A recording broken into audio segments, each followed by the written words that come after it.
Gracias, Susana. Yo quiero empezar mi comentario haciéndoles una pregunta, Susana, y bueno, también Iluminada, para que me iluminen. ¿Cuáles creen ustedes son los países más corruptos de Latinoamérica? Recuerden que ya salió el informe global del índice de percepción de corrupción. Es un tema de percepción, no cosas demostradas. Pero cuando ustedes piensan en la región, en el tema de corrupción, ¿qué países se les ocurre? Colombia. México. Okay. México. Vamos a ver. Te falta uno. Perú. 3. Perú. Sigan. República 3 a cada Dominicana uno. No, República Dominicana no está. No, que no creo que esté, porque no, es que yo estoy segura de que México y Colombia... Haití, por supuesto. Hay una por supuesto. Sí. Acertaron con Haití. México y Colombia no. Y México no está, no ni está Colombia. México. No, ni Colombia tampoco. De hecho, México este año quedó, recuérdense que López Obrador ha hecho muchas cosas. Sí, es verdad. Y este año mejoró. República Dominicana mejoró 2 puntos entre el 2020 y el 2021 en la percepción de corrupción. Entonces les cuento, bueno, este índice global de percepción de la corrupción, sí está, sacó apenas un 14 puntos. Se mide de 0 a 100 el índice de percepción de corrupción. Entonces, mientras menos calificación saca el país, hay más problemas de corrupción. Mientras más notas saca, está más cerca del 100, entonces las condiciones son más saludables en el tema de corrupción. ¿Sabe quién hace la encuesta de eso aquí? Sí, bueno, es Transparencia Internacional. Exacto, que el y capítulo aquí, claro, aquí tiene varias organizaciones que colaboran y de manera muy particular Participación Ciudadana. Así es. Entonces, esos países son evaluados del 0 al 100, su calificación. Por supuesto, los países que tienen mejores calificaciones generalmente son los países nórdicos, donde hay un ejercicio de la ciudadanía más desarrollado. Entonces, de 0 a 25, si el país saca 25 o menos, es calificado a nivel internacional como un país muy corrupto. Si obtiene de 26 a 50, entonces tiene serios problemas de corrupción, y si está más cerca del 50, pues está en vías de mejorar. Los países que están entre 50 y 100, entonces son países que se consideran relativamente sanos, e igual se va midiendo. El índice global, el promedio global es 43. O sea que de todos modos, en sentido general, los países tenemos serios problemas de corrupción, y en la región el índice es 41. O sea que todavía estamos por debajo de la media global. Y para no dejarles entonces la inquietud, pues ya les voy a decir rápidamente cómo quedaron los países de la región. En el renglón de país muy corrupto están Venezuela y Haití con 14 puntos de 100. Recordemos que Venezuela también tiene una de las tasas de homicidio más grandes de la región. Luego está Nicaragua con 20, Honduras con 23 y Guatemala con 25. Entonces, en los países que tienen problemas de corrupción, pero que están en vía de mejorarlos, entonces en el primer bloque estamos en República Dominicana, Paraguay y Bolivia con 30 puntos. Mejoramos porque en la evaluación del año pasado nos quedamos con 28. México, que decía Iluminada, está en 31. El Salvador está en 34, sobre todo ha ganado los puntos a partir de algunas acciones que ha hecho el presidente Bukele. Y Panamá, Ecuador y Perú tienen 36. Ya Brasil y Argentina 38. Colombia, Guyana y Surinam 39. Y Jamaica, que tiene la tasa de homicidios más alta de la región, sin embargo, esos homicidios no necesariamente tienen que ver con problemas vinculados a corrupción administrativa. Jamaica, al igual que Cuba, son los dos países que están más cerca del 50, 44 y 46. Y en la región apenas 2 países pudieron pasar del 50 y pueden considerarse relativamente sanos, que son Chile con un 67 y Uruguay.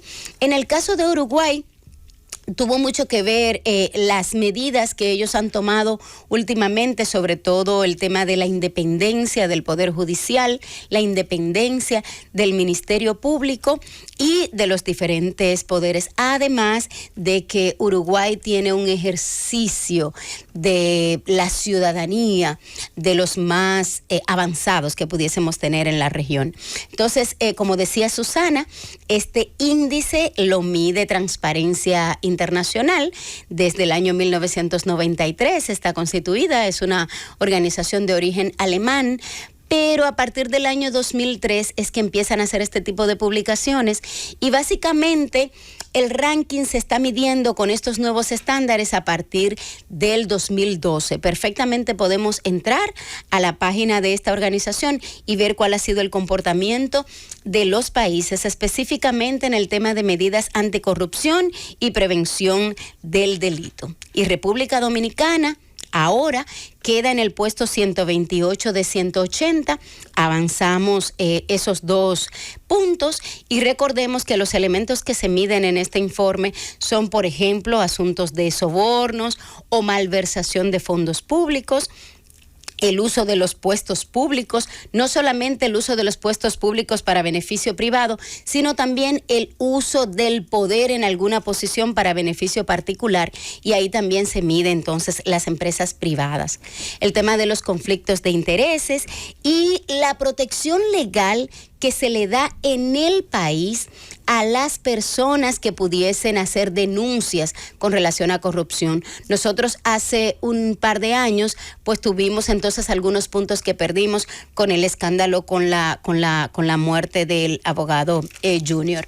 Entonces, básicamente, este barómetro global sobre la corrupción mide 2 elementos particulares. Y en el caso específico de República Dominicana, las evaluaciones que se hicieron entre el 2019 y el 2020, o sea, el informe del año pasado, el 66% de las personas pensaron que aumentó la corrupción entre el año 2019 y el 2020. Y en ese mismo periodo, que fue la razón por la que tuvimos 28 puntos y no 30 como ahora, es que el 23% de los usuarios consultados dijeron que fueron usuarios de servicios públicos y aseguraron haber pagado un soborno en los últimos 12 meses. Y con ese punto yo quiero quedarme en este final de la reflexión. ¿Por qué? Porque nosotros tenemos ahora mismo un discurso, la sociedad está reclamando el tema, estamos enarbolando discursos contra la corrupción y estamos exigiendo a las autoridades que se sometan a la acción de la justicia los corruptos, y en efecto debe ser así. Sin embargo, para que haya corrupto también debe haber corruptor. Porque si no, entonces lo que tendríamos es un discurso de doble moral. Los corruptos no son corruptos solos. Hay otro ente del otro lado que de una u otra manera los corrompe. Entonces, por un lado tenemos corrupción pública, pero por otro lado tenemos también, en muchos casos, corrupción privada y corrupción personal. Y cada uno de nosotros, de alguna manera, tenemos que hacer conciencia de cómo estamos tolerando algunos microcomportamientos de corrupción. Porque no es solamente el político que se está corrompiendo y que por supuesto eso hay que sancionarlo, o el empresario que evade los impuestos. También nosotros en nuestro actuar, cuando usted se pasa a la fila y después que hay una cantidad de personas esperando en un semáforo, usted se cruza de carril y se va adelante, usted está teniendo un acto de corrupción. ¿Por qué? Porque corrupción es aprovechar el poder que se tenga en un momento para tener un beneficio particular en perjuicio de la mayoría. Entonces tenemos una cultura de doble moral. Yo me robo la luz de la escalera o pongo el aire y pongo la luz por el otro lado con el contador y me la robo por detrás. Entonces, en ese sentido, tenemos que ver cómo nosotros, desde nuestro accionar diario, estamos incentivando conductas corruptas, cuando yo quiero que me nombren porque yo levanté una bandera, independientemente de que yo tenga las competencias. Muchas veces nuestros políticos reciben mucha presión de su familia, de su círculo inmediato, de sus compañeros, de la gente de la comunidad, que los presiona a veces a tener conductas que riñen incluso con la norma. Entonces, nosotros como país debemos pasar de ese estado de sanción en el no me voy a cruzar el semáforo en rojo, no porque no debo como ciudadano, sino para que no me detenga el agente de tránsito, o no me voy a robar la luz para que no me penalicen. No, nosotros tenemos que pasar a ese estado de conciencia en el que no ensucio mi ciudad, no porque me van a poner una sanción, sino porque estoy afectando a mis vecinos. No subo el volumen, no es para que no me llamen la policía, es porque estoy irrespetando a los demás. Porque tenemos que analizar cómo cada día cada uno de nosotros estamos fomentando sin darnos cuenta conductas corruptas, a veces por acción y a veces por omisión. Nosotros tenemos que reflexionar porque a veces tenemos el doble discurso o tratamos de acallar nuestra conciencia con discursos, por ejemplo, como lo que se dice en el barrio, o como el de aquella señora, por ejemplo. ¿Cuántas veces nosotros, sin darnos cuenta, estamos justificando comportamientos corruptos, como la señora aquella, la madre, que justificaba el comportamiento poco defendible de su hijo ladrón, y entonces ella decía, él roba, pero no roba motor.